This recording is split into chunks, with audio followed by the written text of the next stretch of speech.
This is me rolling down the emergency room hallway. I am blitzed on horse tranquilizers and painkillers, and they put a catheter in me, which before they put it in me, I thought was like a tube that you pee into. It's a 12-inch tube that they shove up your urethra all the way up into your bladder. Ooh! That's probably not fun. Then the bag of piss that's attached to my insides falls off the rolly bed. It yanks me so hard by my swollen member, and as I'm screaming in pain, the nurse runs over and goes, "Shit, sorry bro. I had no idea you had a piss bag under there. I would have watched out for it." So I broke my back. And if you've been wondering where I've been for the past 5 months, well, here. It's been a pretty weird and wacky and depressing time, but there's gotta be a silver lining to this. Okay, to clarify, my back isn't technically broken, it's a herniated disc, and the effects from that can range anywhere from like a couple weeks bed rest to months and months of agony and needing surgery, but I fall into the latter category. Other famous people with a herniated disc include Saddam Hussein, who never got it fixed and ended up walking with a limp until the day he died, which is why you never saw him walk more than like 10 feet on camera.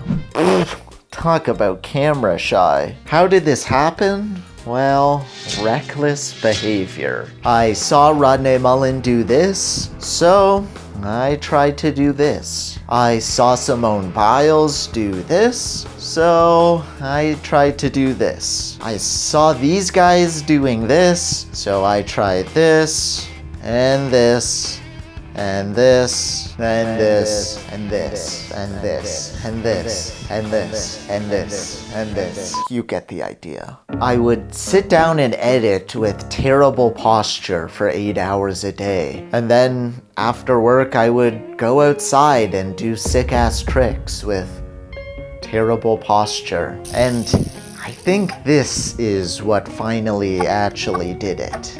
And then one day, my spine just exploded. I spent 2 days in the hospital getting MRIs, and I was fed a lot of caffeine and morphine. And then, in the end, they just said, "Yep, you're boned. We'll see you in a couple months for surgery." Luckily, I quit my job 1 month before this to become a full-time content creator. So, I didn't have insurance or disability pay. Oh, let's go. Whoa! The timeline went sort of like this. The first month was pain and agony 24/7. Screaming in pain day and night. Laying down, sitting, walking, standing, all just absolutely horrific. I've broken bones, got concussions, had surgeries. Really nothing compares to that first month. You know what? Actually, getting a catheter put in was way worse than all of that. I was heavily medicated during that first month, however, so it was a bit of a blur. I almost had to poo standing up in the shower, but luckily I found a way around that. I do find it quite funny that literally nobody believed me when I posted a photo of me in the hospital. I think it might have something to do with the fact that I lie so much online. You know what? That's definitely why. Month 2, I started going to physiotherapy and seeing a lot of doctors. Neurosurgeons, sports medicine doctors, acupuncturists, physiotherapists, general practitioners. All of them had one thing in common. They all made it pretty clear it was time for me to make a wish. They kept saying things like, It's just so good you're able to keep a sense of humor through this. It's amazing that you're able to stay positive despite the circumstances. Normally, people don't have this optimistic of an outlook. You really know it's bad when they start pulling out quality of life. Throughout this whole time, I was also stretching for like 2 hours a day, which was pretty brutally painful and awkward, but guess it's what you gotta do. Month 3. I started getting epidurals, which is just like a giant needle into your spine. I think it was like steroids and cortisol and nerve blockers. I got definitely something shot into my spine. They also accidentally stuck the needle into my spinal nerve, which really changed the previous pain rankings. Because of those, I started being able to freelance a little bit. I still couldn't walk more than like 20 feet, so I figured since I couldn't really make my own videos, I may as well pay off some of this physiotherapy. Also, a special shout out to Dave and the Maxes and Isaac and all my other production friends that passed off jobs and shared edits with me and really keep my head above water during that time. I will not forget that. Month 4.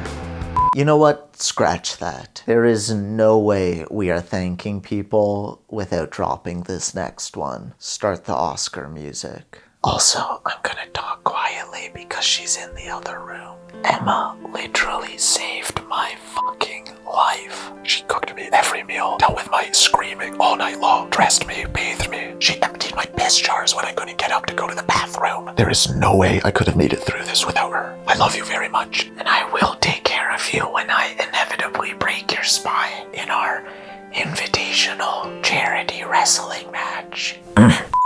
Month 4. I got a second epidural, and this was the first time I really started to see any progress at all. And I started being able to go on car rides and taking care of myself a little more. Not too much though, just a bit more. And that led us to today.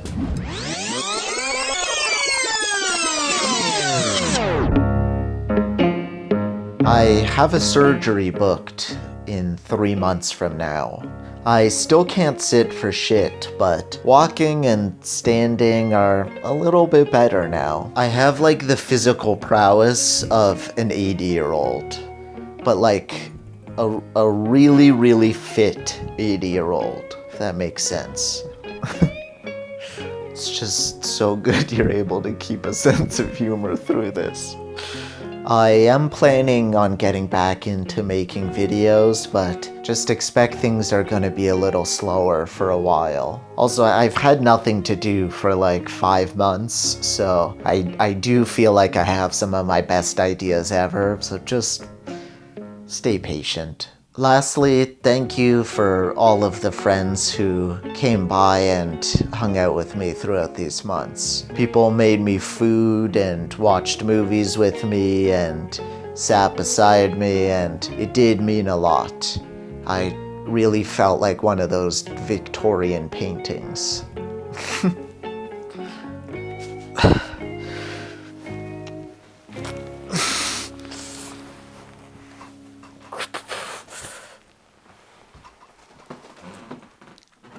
I'm gonna fucking puke from that. Oh.